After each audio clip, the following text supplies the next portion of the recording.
Shaquille Big Shaq. O'Neal thought his wealth could shield his family, until the day his mother was framed in broad daylight. Lucille O'Neal walked into a jewelry store with a receipt and walked out in handcuffs. What the cop didn't know. Her son was watching, recording everything. But this wasn't just racism. It was a system built to target, silence, and profit. Now Shaq isn't fighting for headlines. He's fighting to burn the rot from its roots. One mother, one son, one silent war. Justice isn't loud until it hits back. Before we deep dive into this interesting story, subscribe to our channel and tell us where are you watching from. Share in the comments below. It was supposed to be a simple birthday errand, but Lucille O'Neal never made it past the glass counter. Lucille O'Neal had always believed that birthdays deserved a touch of elegance.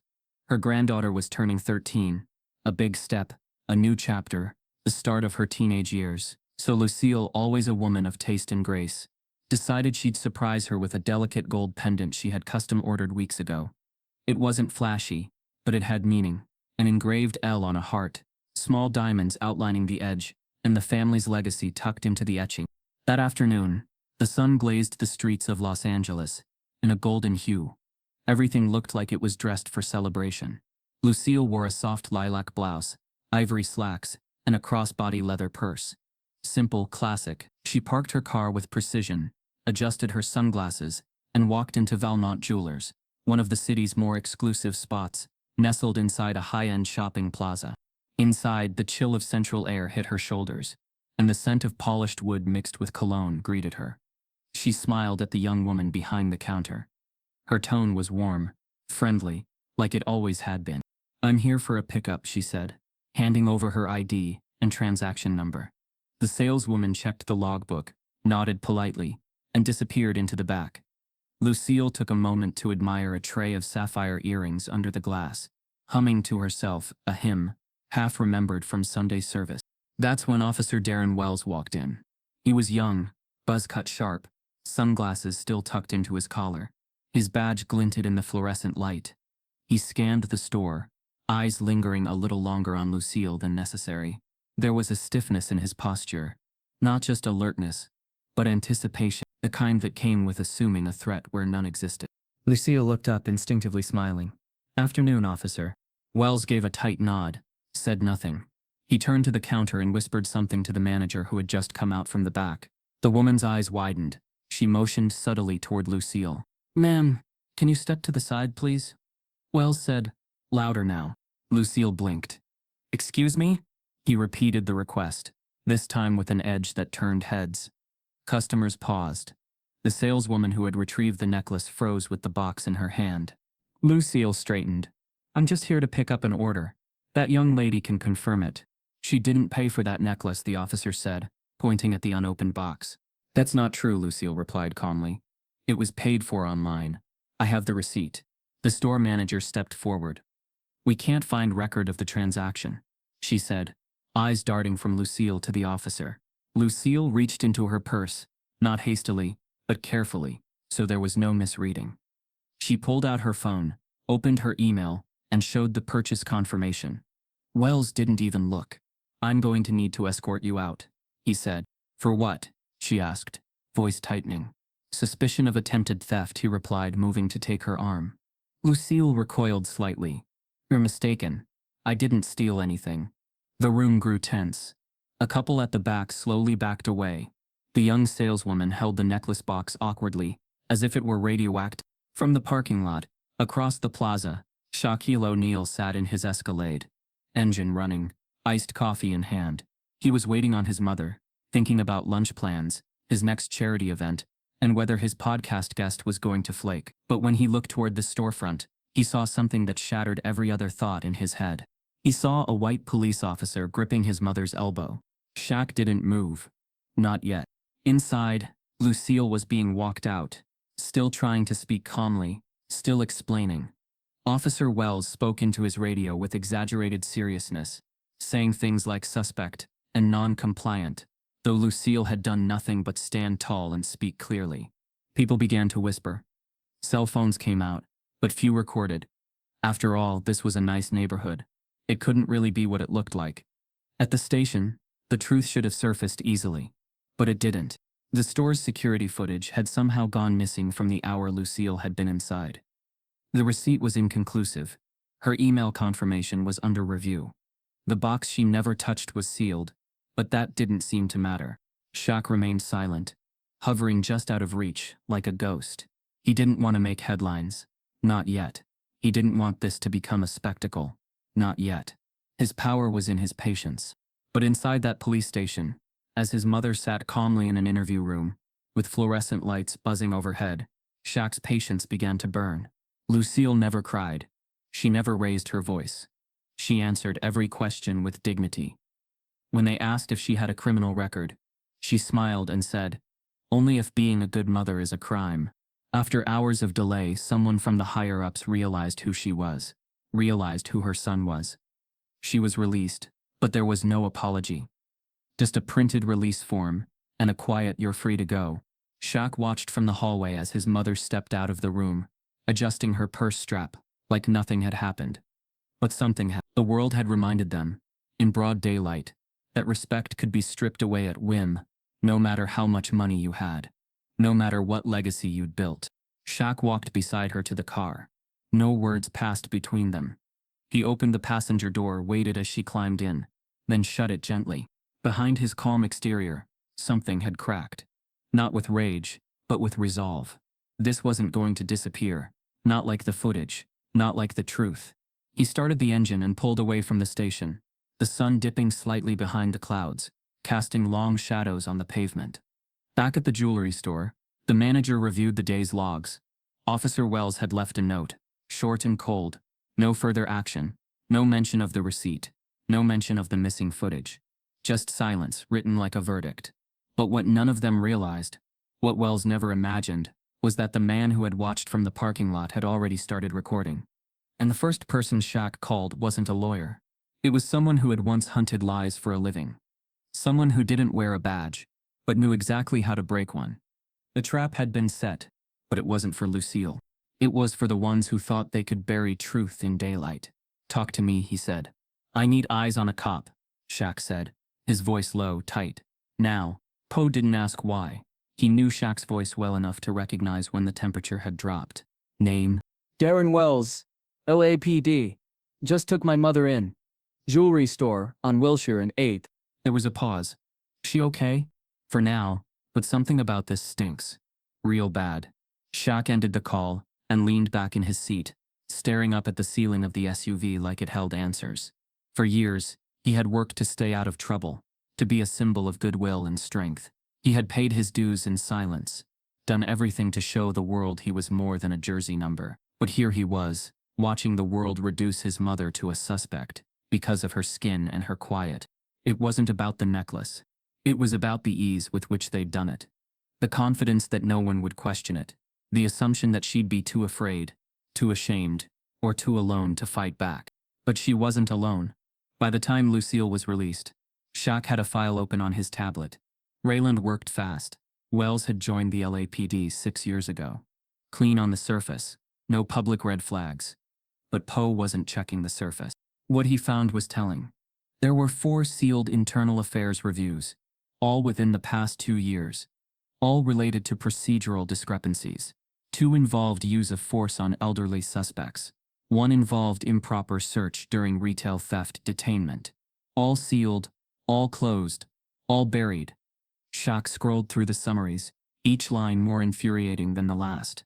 There was a pattern here, not just a trigger-happy cop, but a calculated one. Someone who knew just how far to push without tipping into overt misconduct. Someone protected. And Shaq knew protection like that came with connections. "Keep digging," he texted Rayland. "I want to know who he answers to." Back at the house, Lucille sat at the kitchen table, sipping chamomile tea with both hands wrapped around the cup. Her eyes weren't red, but they were distant. She didn't speak much, just said, "I'm okay," and offered a weak smile that didn't reach her eyes. Shaq sat across from her, struggling to find the words. "I should have come in," he said finally. "No," Lucille replied. "You did right." Her voice was calm, but there was weight behind it. She had been through worse. She had seen worse. But that didn't make this moment any less bitter. "They didn't care who I was," she added. "They didn't even ask. I wasn't a mother, I wasn't a grandmother. I wasn't a woman. I was just a risk. Shaq nodded slowly, swallowing the rage that had been simmering since he watched her walk out in handcuffs. They'll care soon. Lucille looked at him, not with pride, but with worry. Don't become what they expect. I won't, he promised. But I will make them see her. The following day, Rayland called back. You're not going to like this, he said. Try me. Wells has ties to the store's owner, Harlan Voss. They're family friends. Voss was on the city's business advisory board. Big donor to the police union. Used to run a side biz renting out storefronts to city-linked security projects. It's all legal, on paper, but off paper. There's chatter about racial targeting, profiling bonuses, off-the-books incentives for security-driven arrests in high-value retail zones. It's sanitized, but it's there. Shaq's hands tightened around the phone. Think they targeted her? I think she fit a description they were paid to look for, Raylan said. Black, alone, high-end merchandise. They just didn't realize whose mother she was. Shaq hung up and sat back in his home office. The walls were lined with trophies, photos, jerseys, achievements stacked tall like armor. But today none of it mattered, because out there under daylight and glass, a woman who raised him had been reduced to a threat. Not because of who she was, but because of who she wasn't in their eyes. He stared at the security footage he had recorded. The officer's posture, the store manager's deliberate glances, the unbroken chain of assumptions, all dressed in politeness, but dripping with discrimination. He wouldn't release the footage yet. That was too easy, too loud. No, he needed something better. Truth didn't need volume. It needed strategy. Shaq stood slowly and looked out the window, watching the city breathe below him. He wasn't just fighting for Lucille anymore. He was fighting for every mother who'd been erased in plain sight. The case against Lucille was airtight, until someone asked to see the receipt.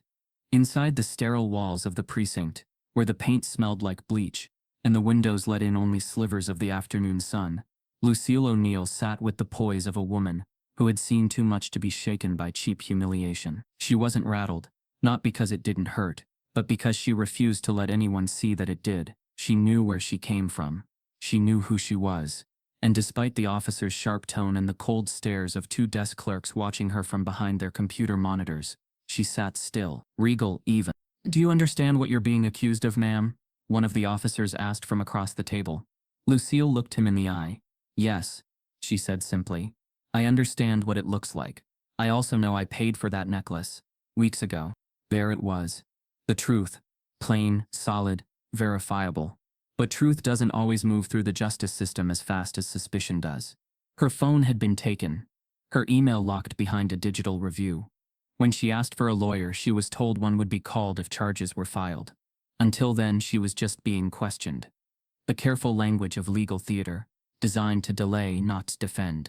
Meanwhile, Officer Darren Wells stood down the hall, arms crossed, talking to another officer in hushed tones. He looked unconcerned, even smug. Whatever this was, it wasn't new to him. Across the city, in his office tucked behind floor-to-ceiling windows, overlooking downtown LA, Shaq stood in silence, staring at a paused frame from the security footage he had recorded. Lucille's face frozen mid-sentence, the officer's hand gripping her arm just slightly too hard, the store manager blurry in the background, feigning neutrality. Everything about the moment smelled manufactured. The phone buzzed once. A message from Raylan Poe. Got something. Not good. Seconds later, the call came. You ready for this? Raylan said. Talk, Shaq replied, already knowing the answer wouldn't sit right. I pulled what I could from Wells' body cam logs. The file from the store visit, cut off halfway through the stop. He turned the camera off, claimed a technical malfunction. There's a pattern there. 3 of his last 6 stops involving black suspects had the same glitch. Never happens with anyone else. Shaq closed his eyes. In the store. Digging there now. But here's the bomb. Wells has a sealed misconduct case from last year, filed by a woman he detained outside a similar high-end shop. No arrest. Just a complaint that vanished. Shaq opened his laptop and searched for the officer's name and badge number again. A small news blog came up. An article from 2 years prior, barely noticed by the public, a mention of Wells working security detail for a retail chain, owned by Harlan Voss. No images, no quote, Just a line in a business write-up about police partnerships. He has history with the store's owner, Shaq said aloud. More than history, Rayland replied. Wells' sister used to date Voss. They were close. Family barbecues close. I've got pictures. The arrest? Looks like a setup, Shaq. You were right to record it. Shaq didn't smile. Didn't flinch. It wasn't about being right. It was about being done watching people like his mother be treated like they didn't matter. Back at the precinct, a clerk finally returned with a printout in hand. He placed it on the desk in front of the officer who had been questioning Lucille. She leaned over and read the text upside down. There it was, the order confirmation. Her name, her card, her pickup date, all of it. The officer read it, then glanced toward the hallway. Where did this come from? It found it. Store logs synced with the system after a delay, the clerk said. Lucille watched the officer shift in his seat, suddenly less confident. He cleared his throat. Looks like there was a mix-up. You're free to go, Mrs. O'Neill. No apology. No explanation. Just the dismissal of a mistake they refused to own. Lucille stood, adjusted her purse strap, and walked out slowly, without looking back. She didn't need validation. She didn't need grace from people who thought dignity could be revoked with a badge. What she needed was to go home and breathe. Shaq was already there, pacing the edge of his living room, when she arrived. She entered without a word and sat on the couch. He lowered himself beside her. Did they say anything? They said I was free to go. Anything else? She shook her head. They didn't have to. Shaq leaned forward, elbows on his knees. I got a tip. Anonymous. Someone inside the department. Said Wells is being protected. Voss has influence deep. Donations to the police fund. Hosting private dinners for local judges. The usual handshakes. Lucille looked at her son. What are you going to do? He didn't answer right away. Instead, he opened his laptop again and scrolled through Rayland's research lines of data. Images of Wells with Voss. Body cam deactivation logs. Hidden links between complaints and security bonuses. They chose the wrong woman, he said finally. And the wrong family. But Shaq wasn't reckless. He knew how quickly the narrative could flip. A public move now could be painted as a celebrity tantrum. No, what he needed was undeniable proof, evidence that couldn't be spun. A connection that showed Lucille's arrest wasn't just a mistake, but policy. Rayland called again that evening. I've been looking through old complaints against officers connected to Voss. Most are sealed. But there's one name that keeps popping up. Allora Haynes, civil rights attorney, used to lead a watchdog group, investigating retail police collusion, disappeared from the circuit after a mysterious shoplifting charge. Case got thrown out, but her rep never recovered. Shaq raised his eyebrows. You think Voss went after her too? I don't think, Rayland replied. I know. Same store chain. Same pattern. Same cop. Shaq stared out the window. The city was beginning to glow under the streetlights. The night felt heavier than usual. Lucille's incident wasn't isolated. It was engineered. And somewhere in that engineered injustice was a blueprint for how to bring it down. No fists. No shouting. Just truth, layered and sharp, cutting through the lies like glass. The new camera placements covered every angle, except one. The counter closest to the display where Lucille had stood. That zone had a blind spot. A deliberate one. The installation notes called it a privacy buffer, language often used to justify data shielding for wealthy clientele. But here it wasn't about privacy.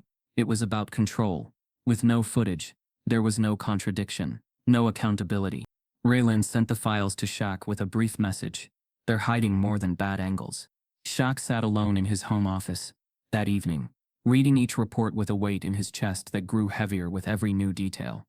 He wasn't new to racism. He had lived it. Quiet moments, cold shoulders, jokes that cut. But this was something else. This wasn't casual or careless. This was designed, sanitized, worn like a second skin by people who'd mastered the art of suppression in plain sight. The silence surrounding Lucille's release still rang loud in his ears. Not a single news outlet picked up the story. Not one reporter asked questions. Because there'd been no incident, at least. Not officially. No footage. No statement. Just a mistaken identity quietly corrected. Case closed. Shaq picked up his phone and opened his group message with his foundation's legal team. He started typing a message. Something about going public. About releasing the footage he had taken. The temptation was strong. The world needed to see it. Maybe that would spark the outrage. Maybe then people would care. But before he hit send, Rayland called. "Don't do it," he said immediately, reading Shaq's mind. "It's time." Shaq replied. "No. Not yet. That clip alone makes it emotional, but not undeniable.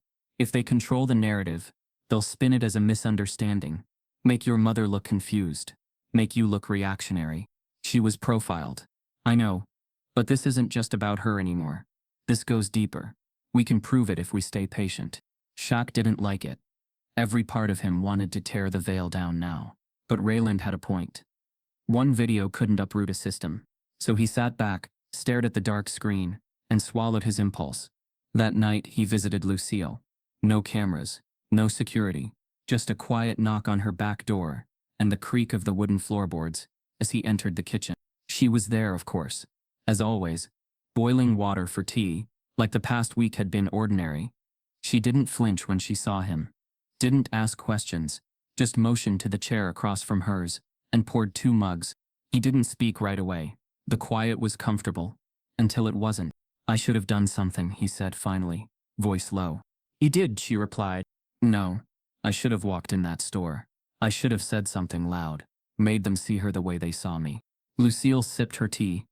"They already saw me. That was the problem." Shaq looked down, his throat tightening. "I just sat there," he whispered. "I watched them treat you like a black woman in America?" She said gently, not bitterly. "Baby, this country's been rehearsing that scene long before you had your first dunk." He looked up at her, eyes wet now. "I thought money changed it." She smiled sadly. "Money changes how they whisper it, not how they think it." He nodded slowly, shame curling in his chest like smoke. "I wanted to believe we were past this. We're never past it. We just learn how to carry it quieter." For a moment, the only sound was the ticking of the old wall clock, and the hiss of the kettle still cooling. Lucille reached across the table and placed her hand over his. "You can't fix the system with rage. You fix it with roots. Deep ones. Ones they can't pull out with a headline." Shaq squeezed her hand, the quiet weight of guilt slowly replaced by something else. Resolve. Steadier. Sharper. He drove home that night, not with revenge on his mind, but with a plan forming. Rayland was right. They needed more. More than a clip. More than a scandal. They needed evidence that wouldn't just expose Wells, but everyone who made Wells possible. Harlan Voss wasn't just a bad businessman. He was the architect, and architects leave blueprints. Shaq called Rayland again. "We go deeper," he said. "How deep?" Rayland asked. Shaq stared out over the city skyline. Lights glittered like false stars. "Until we find the foundation." He didn't speak. He didn't march. He bought the store. Shaq knew how to fight back, but he also knew how to make it look like nothing at all. He understood the power of silence, the kind that doesn't shout in the streets, but signs documents in boardrooms, and shifts entire empires with a pen stroke. In the weeks following Lucille's release, while the world moved on, and no headlines ever acknowledged her name, he moved in shadows, where real power lives. The purchase came through a shell company, one of several he'd used before for real estate ventures and business acquisitions. It wasn't loud. It wasn't traceable to him on the surface. It didn't need to be. All it required was a chain of transactions, a few redirected LLCs, and 3 signatures. The entire Valmont Jewelers chain changed hands without a single public announcement. Harlan Voss, the original owner, sold it off with little protest, barely recognizing the name of the buyer. After all, Voss had grown too comfortable, believing he could hide in the systems he helped rig. Shaq didn't care about the inventory. He didn't care about diamonds, luxury branding, or retail margins. What he wanted was the vault, not the one with jewelry, but the one that held internal files, the memos, the training modules, the records of transactions, staff evaluations, and incident reports that didn't make it to court. He placed his own people inside the corporate offices first, quietly shifting executives, dissolving consultants, and instating his own audit team. The chain's boardroom changed overnight. Voss's old legal team was disbanded, former managers were bought out, compliance officers were brought in, and suddenly the store's corporate headquarters looked less like a luxury retail brand and more like a crime scene under reconstruction. Rayland Poe had warned him that digging deeper would uncover more than just bruised egos. He'd said it might get uncomfortable. Shaq said he hoped it would. The first red flag came within a week. A series of employee training manuals, from 3 years ago, included language flagged as retail alert profiling. Not direct racism. Never that blunt. But subtle coded directives. Phrases like high theft appearance cues, and behavioral markers in minority-rich zones. There were even slides titled red zone signals, and non-customer profiling behaviors that disproportionately aligned with characteristics commonly associated with Black and Latino shoppers. Shaq's legal team, reviewing over 200 pages of HR materials, found another bombshell, an incentive policy granting bonuses to staff who disrupted high theft incidents that resulted in detainment. The policy didn't specify race, but the compiled data showed a stark truth.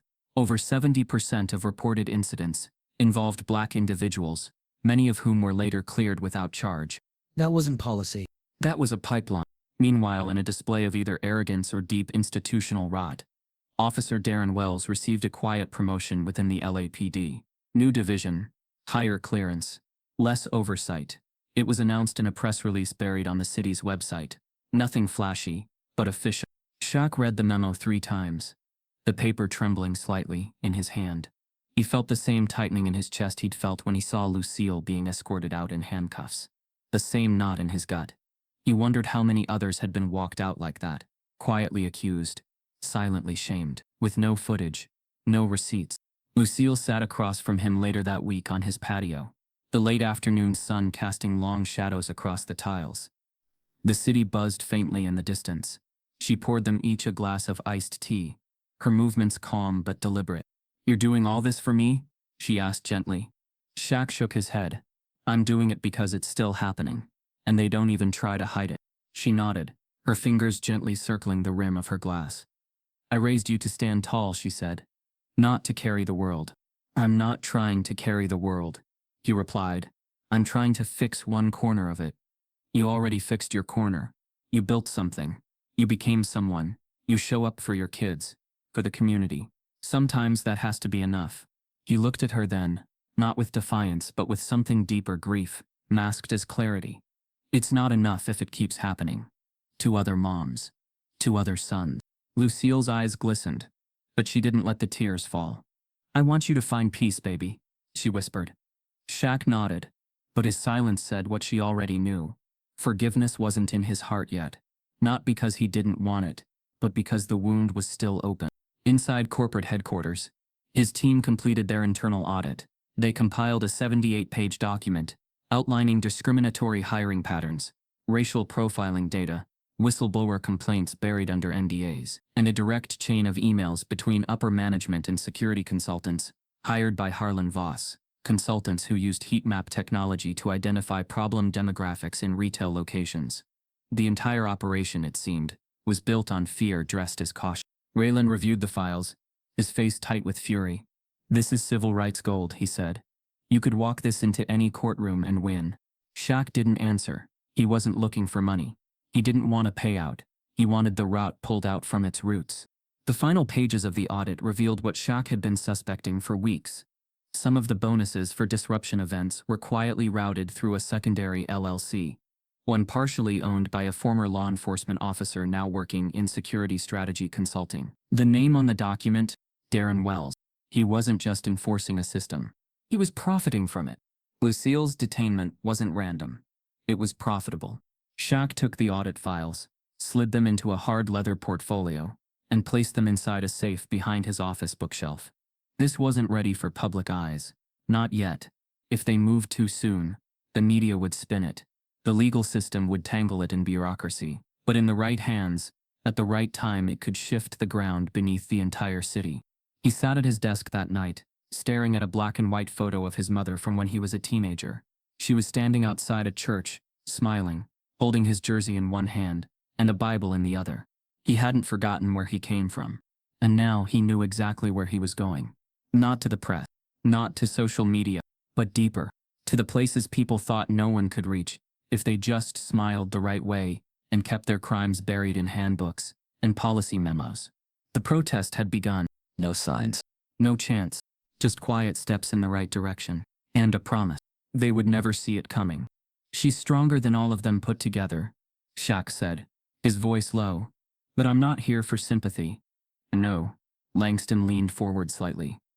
That's why I agreed to this. Rayland had told Shaq that Langston wasn't just any detective. He was internal affairs adjacent, with a reputation for unsealing cases no one wanted touched. He'd never made a press statement, never stood at a podium. He didn't believe in loud fixes. He believed in quiet cleanups. What I'm about to tell you, Langston said, you can't use yet. Not in court, not in the press. But if you're trying to dismantle the rot, this is the crack in the foundation. Shaq nodded. I'm listening. Langston looked out the window. Then back. Darren Wells isn't just a bad cop. He's my half-brother. Shaq didn't flinch, but his breath caught for a moment. Langston continued. Same father, different lives. He was born out of an affair, raised across the city. We barely knew each other growing up. My mom kept me out of the mess. His mom fed him bitterness like it was breakfast. Shaq stayed quiet. He could see Langston wasn't sharing this lightly. He came into the force like he had something to prove. Langston went on, always angry, always needing to show someone he mattered. But what he ended up doing was protecting the people who used him to cover their dirt, including Vought. Shaq leaned in now. So this wasn't just about my mother? Langston shook his head. No. She was a message. A message to who? Langston hesitated. Me. The word landed with weight. A few months ago, Langston said, I started looking into an old casewoman named Allora Haynes, civil rights attorney, arrested for shoplifting at a Valmont store. Charges dropped, but her career vanished. Something didn't sit right. I requested the footage. It was missing. Requested body cam logs. They were incomplete. Started poking around. Then suddenly my requests were flagged. I got a warning from upstairs to back off. That's when I knew it wasn't just a bad arrest. It was a pattern. And then your brother framed my mother, Shaq said, connecting the dots. Langston nodded. He knew what he was doing. He knew who she was. He knew you'd be watching. He wasn't sloppy. He was sending a message back off. Or we escalate. Shaq's jaw tightened. The thought that Lucille had been used as leverage, a pawn in a silent war between brothers, sent a wave of cold fury through him. You think he's working directly for Voss? Shaq asked. Langston hesitated. Not officially. But there's money being funneled through a shell consultancy. Darren's listed as an advisor. His bank records show deposits that don't match his salary. It's laundered clean, legal looking, but it's blood money. Shaq exhaled slowly. What about Voss himself? He's slippery. No direct ties to the arrests. No emails that stick. But he's the architect. I've traced 3 other similar arrests in the last 5 years. All involved his stores, all involved people of color, and all the evidence disappeared before the victims could fight back. Shaq closed his eyes for a moment, letting it sink in. And you think what happened to Allora Haynes was the test run? Langston nodded. And it worked. She went silent. She disappeared. She didn't disappear, Shaq said. We found her. Langston's eyebrows lifted. Where is she? In a small town outside San Diego, changed her name, lost her law license. But she remembers everything. Langston sat back, the wheels turning in his mind. This goes deeper than I thought. That's why I need more than footage, Shaq said. I need proof that'll burn down the foundation. Langston tapped a finger on the table. There's one more thing. My brother, he keeps a safe deposit box at a private bank, not registered to him directly. Under a pseudonym, Marcus Laird. But I tracked his visits, always after a major incident. You think it holds the real files? Shaq asked. I think it holds insurance. Something he keeps in case this all collapses. Shaq nodded slowly. Then we make it collapse. Outside, the rain slowed to a mist, the city now shimmering under a dull gray sky. The storm had passed, but the pressure hadn't lifted. Langston looked at Shaq. You ready to go to war without weapons? I already am, Shaq replied. And I'm not looking to win fast. I'm looking to win right. They stood together, 2 sons of the same broken system, one from inside the badge, the other far beyond it. And in that moment, an unspoken understanding passed between them. This wasn't about justice in the courtroom. This was about cleaning a rot, so embedded it had started to smell like normal. Langston handed Shaq a flash drive. Everything I've got. It's not enough for court, but it's enough to shake the tree. Shaq took it, pocketed it, and offered a simple nod of thanks. He didn't need a protest. He didn't need a speech. He needed to tear down the silence, brick by brick. Before Lucille, there was another black woman wrongfully arrested. Her story disappeared. The file wasn't thick, just a few sheets stapled together, photocopied in haste, and stamped with an old department watermark that had faded with time. But for Rayland Poe, those pages were weightier than a full courtroom archive. They told a story almost no one remembered, not because it lacked impact, but because someone had made sure it never reached daylight. Her name was Allora Haynes, and 5 years ago, she was poised to become one of the most influential civil rights lawyers in Southern California. She had been fearless in court, articulate in press interviews, and meticulous with evidence. Allora didn't chase headlines. She built cases, and she was building a big one. According to Rayland's research, she'd been digging into private sector entanglements with law enforcement, focusing specifically on the financial incentives baked into certain crime prevention programs. Her target, a high-end jewelry chain with deep municipal contracts and a suspiciously close relationship with city police unions. The name rang familiar. Valmont Jewelers.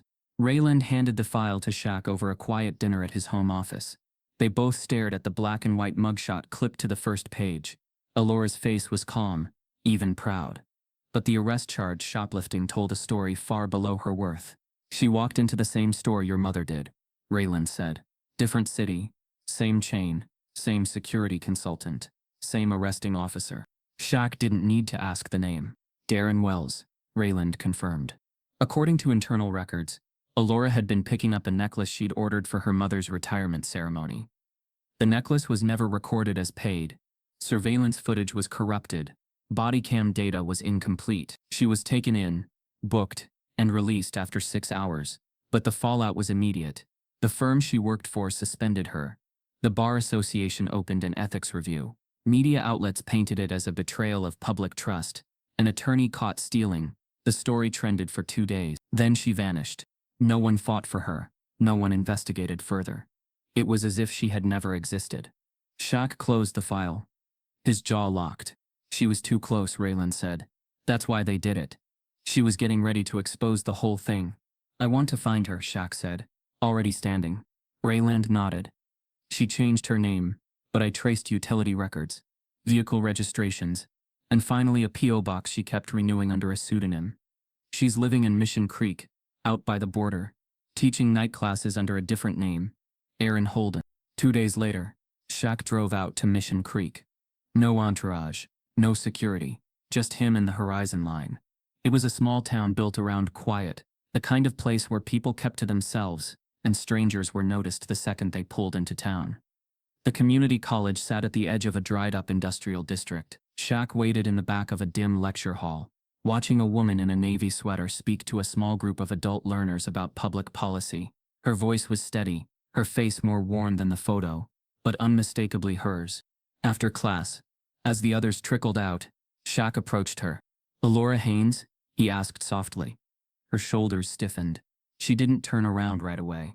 You've got the wrong person, she said. No, I don't, Shaq replied, gently placing the folder on the desk between them. She stared at it. Her eyes flicked up to his. I don't do that anymore. I know, he said. They made sure of it. She hesitated, then sat down slowly. Why now? She asked. My mother, Shaq said. Lucille O'Neill. She was framed. Same store. Same cop. Allora inhaled sharply. For a moment her guard dropped. She looked at him, not like a celebrity, but like someone who knew what it meant to be erased.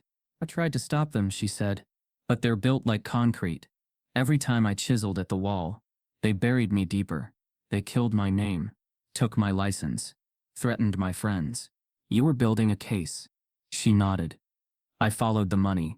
Valmont wasn't just profiling. They were filtering money through a legal gray area. Corporate partnerships with the police pension fund. Supposed to be investments, but they funneled it into store expansions, surveillance upgrades, private security consultants, all with ties to the same people who made the arrests. Shaq sat forward. You documented all this. I did, she said. It's not admissible anymore. They discredited me.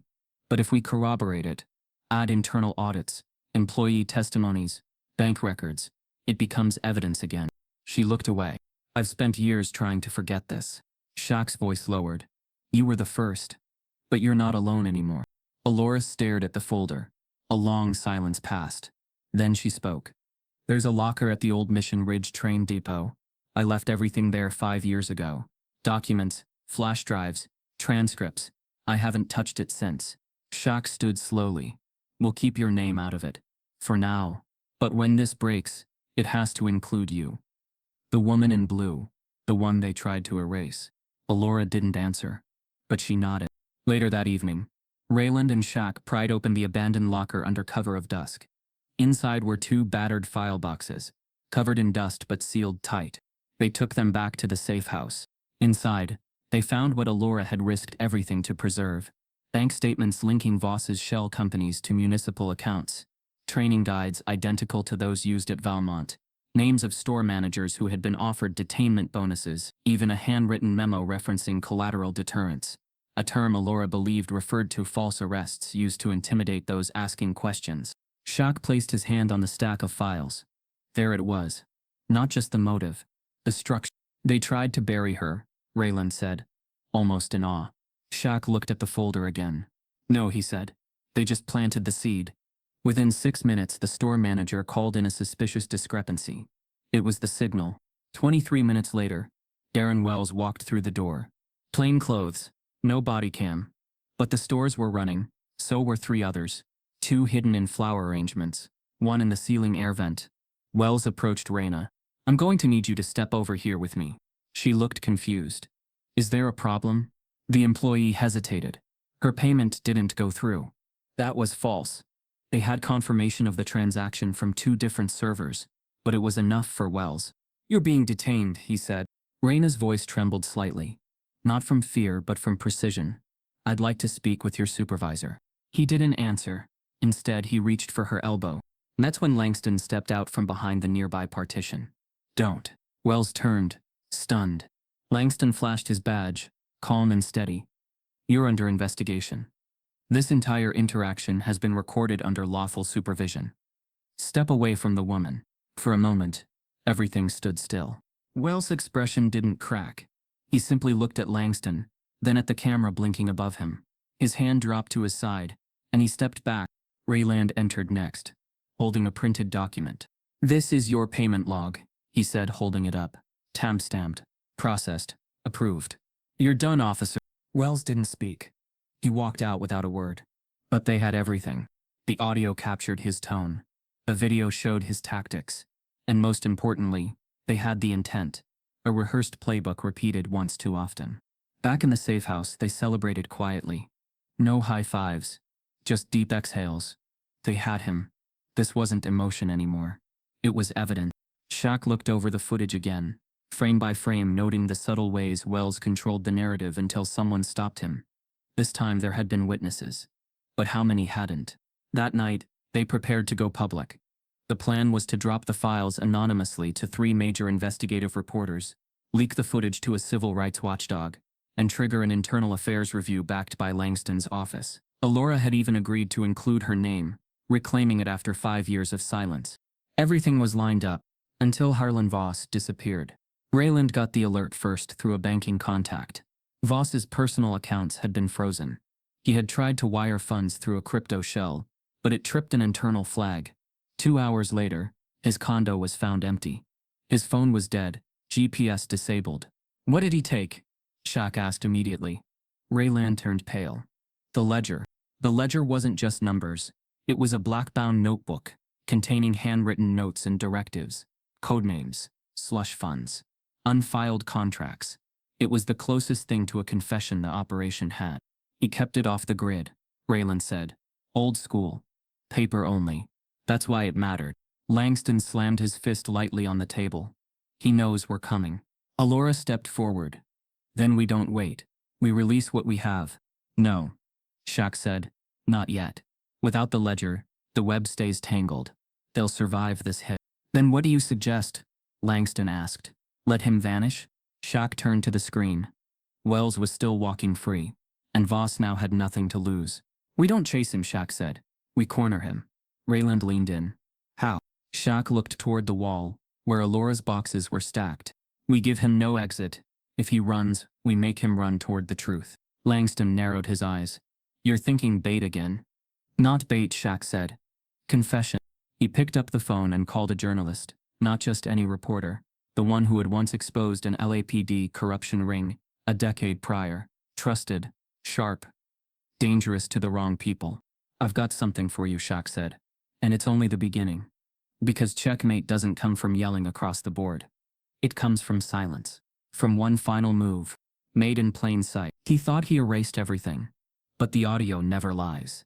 The safe was behind a false wall in the bedroom closet, masked by a rack of pristine tailored suits that still held the scent of cologne and corruption. Rayland found it not by luck, but by pattern. An old floor plan filed under Voss's renovation permits had shown a gap in the dimensions. The moment he peeled back the panel, they knew the man had been playing a deeper game than anyone realized. It wasn't cash or passports inside. No keys, no gold. Just a matte black hard drive. Heat-sealed, labeled with a handwritten tag, Journal, Legacy. Shaq took it without a word, his expression unreadable.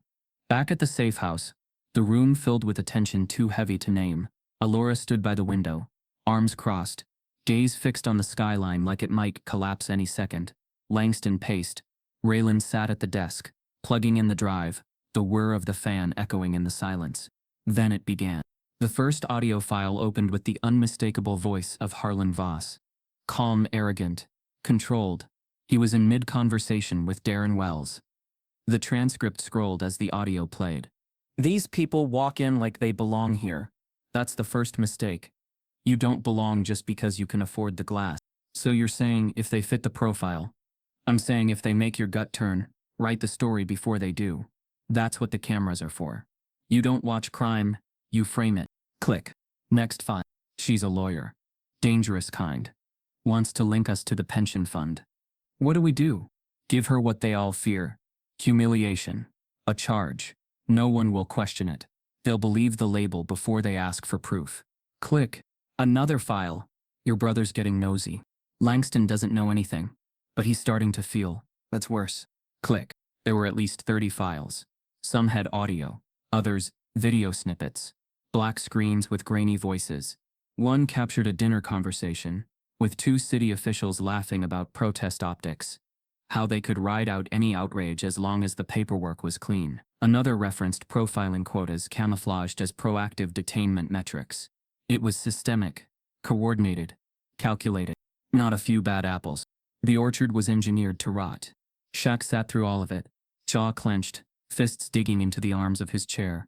It wasn't just about his mother anymore. It hadn't been for a while, but hearing the blueprint laid bare, people profiting off pain, erasing names, dismantling futures like a game hit deeper than rage. It was grief. And it was war. They debated how to move. The press conference was the logical choice. But logic wasn't enough. They needed timing, framing, protection. One wrong leak, and the city's legal machine would bury the evidence under counter-lawsuits and bureaucratic fog. Allora, quiet until now, finally spoke. Let her hear it. Everyone turned. Shaq's eyes met hers. She didn't need to explain. He brought the files to his mother that evening. She was baking sweet potato pie for the church fundraiser. Apron tied at her waist, hair wrapped in a scarf, radio humming in the background. She smiled when he walked in, until she saw his face. Without a word, he set the laptop on the counter, cued the third file, and pressed play. Lucille wiped her hands on a dish towel and leaned in. At first she didn't react, just listened. Her eyes fixed on the screen, her expression calm. But when the voices turned toward her, when Voss referred to old black ladies who act like they own the room, her hand froze. The words were unmistakable. They had known who she was. They had targeted her. Not by mistake. By design. Tears welled, but didn't fall. I told myself it wasn't personal, she said quietly. But they made it personal. Shaq stood behind her, unsure of what to say. For once he let the silence speak. They called it a strategy, she said, voice soft but fierce. I call it a sickness.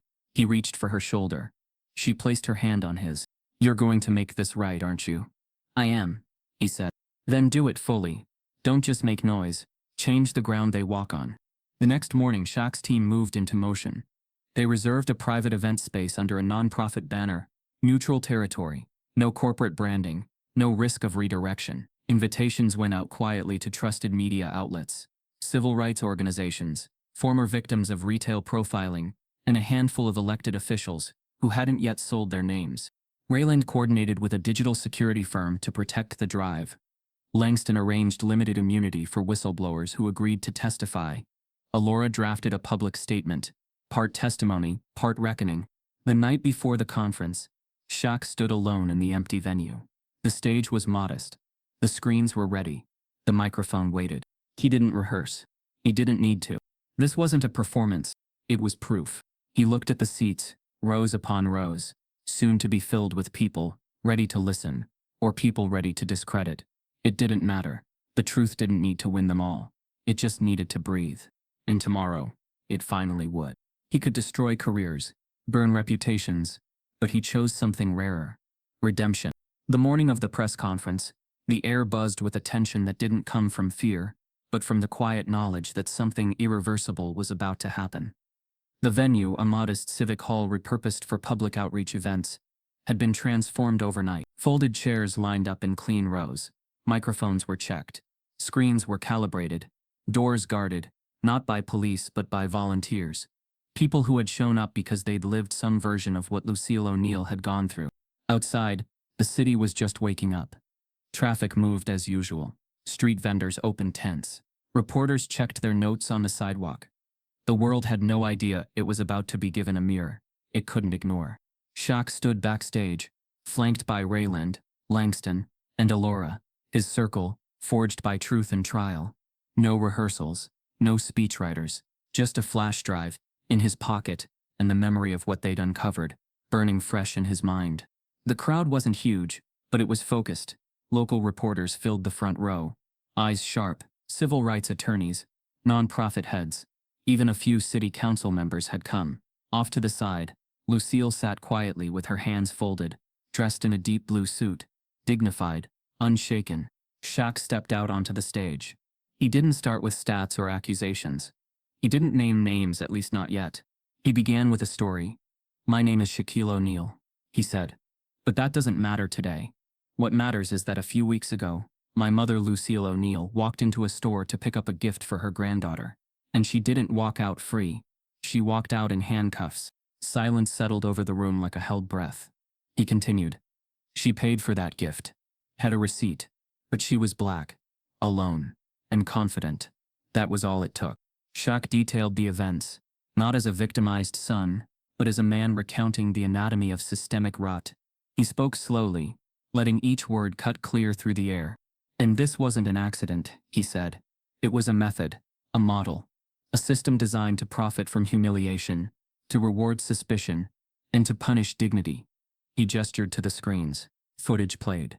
Raina Mercer's detainment, caught from 5 angles. Wells' casual assumption of guilt. Langston's intervention. The visual proof that this wasn't theory. It was procedure. Then came the audio. Voss's voice. The arrogance. The targeting. The plan. Reporters gasped audibly. Some scribbled furiously. Others stopped moving entirely, transfixed by the sheer coldness of the words. When the final clip ended, Shaq let the silence hang. "I could have sued," he said. "I could have shouted on social media. I could have named everyone and burned every name attached to this, but that wouldn't have fixed it. Because this isn't about revenge. It's about removal of a sickness we've allowed to hide under policy, paperwork, and polite racism." He nodded toward Allora, who stood briefly and gave a simple wave. Her story no longer hidden. Her name restored. He then acknowledged Langston, a man who chose truth over blood. And finally Lucille. "My mother never asked for this, but she didn't break. She didn't scream. She walked through it with grace, so strong it demanded action." Then came the final revelation. Arlen Voss, arrested that morning, at a private airport outside Santa Barbara. Rayland had tipped off a federal contact. The feds picked him up with a duffel bag full of burner phones, 2 fake passports, and a briefcase full of encrypted drives. He was taken into custody without incident. Darren Wells, under pressure from internal affairs and facing possible federal charges, had been placed on indefinite suspension pending a criminal investigation. The room shifted. People murmured. Eyes darted. It was happening. In real time. But Shaq wasn't finished. He turned back to the microphone. Voice low, strong. "Justice is not about watching people fall. It's about lifting up the ones they tried to bury." He paused, looked at the back of the room, where Lucille sat tall. My mother taught me to stand tall, he said. But this time she stood for me. Applause started slowly, then rose. Not explosive, but steady, respectful. Afterward, reporters rushed for statements. The city released a formal pledge to open a civil rights investigation into retail policing partnerships. National outlets picked up the story within the hour. Civil rights leaders began citing the event as a blueprint for data-backed activism. Community organizations requested copies of the audit files. A small wave was forming, and unlike the outrage cycles of years past, this one had evidence under every word. Backstage, Allora wiped a tear from her cheek and laughed lightly. You really did it. Shaq nodded. Still quiet. We did. Langston approached, eyes tired but clear. I think this was the first time in my life I've seen a badge used to clean something, instead of hide it. Raylan just handed Shaq the flash drive, now backed up and copied to 3 secure locations, just in case someone still wants to pretend none of this happened, he said. Later that evening, back at Lucille's house, the two of them sat on the porch as dusk settled. No cameras, no headlines, just mother and son. You did what you were supposed to, she said softly. Shaq looked at her. No, he replied. I did what they never expected. She smiled. Good. And as the last of the sun dipped below the horizon, the fire in the sky faded, but the truth they'd lit that day refused to go out. Because real forgiveness doesn't forget. It reforms. If this story stirred something in you, don't let it fade when the screen does. Raise questions where silence is expected. Challenge systems that look polished but feel rotten. Stand with those whose names never make the headlines, but whose truth carries weight. Because justice doesn't start in courtrooms.